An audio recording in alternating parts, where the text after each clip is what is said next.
जय श्री सीताराम।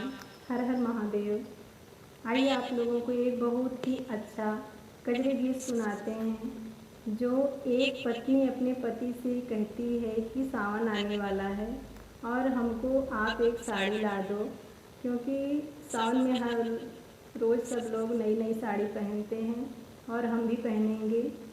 इस गाने में वही भाव है। आप लोग सुन के ज़रूर बताइएगा कैसा लगा। आइए सुनाते हैं। सावन में जिया तरसाए हो, हरी साड़ी यादा।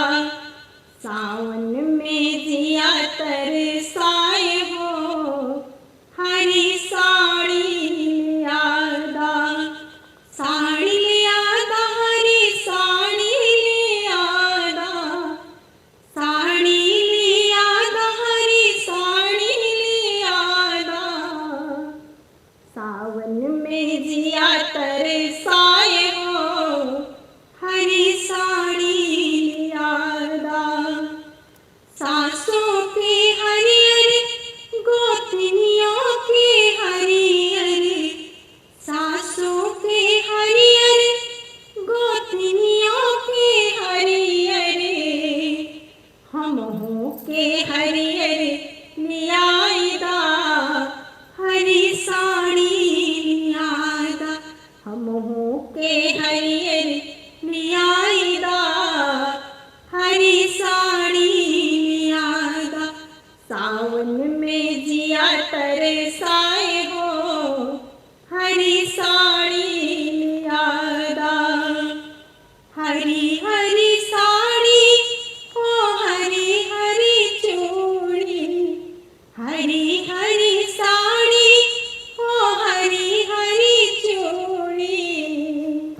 हरियर में हदिया ले आइदा, हरी साड़ी ले आइदा। हरियर में हदिया ले आइदा, हरी साड़ी ले आइदा। सावन में जिया तरसाए हो, हरी साड़ी ले आइदा। अगला महीना आए तीज त्योहारवा। अगला महीना आए तीज त्योहारवा। ननदों के तीज पहुँचाइदा, हरी साड़ी यादा। ननदों के तीज पहुँचाइदा, हरी साड़ी यादा। साड़ी लियादा, हरी बिंदी लियादा। साड़ी लियादा, हरी चूड़ी लियादा। सावन में जिया तरसाए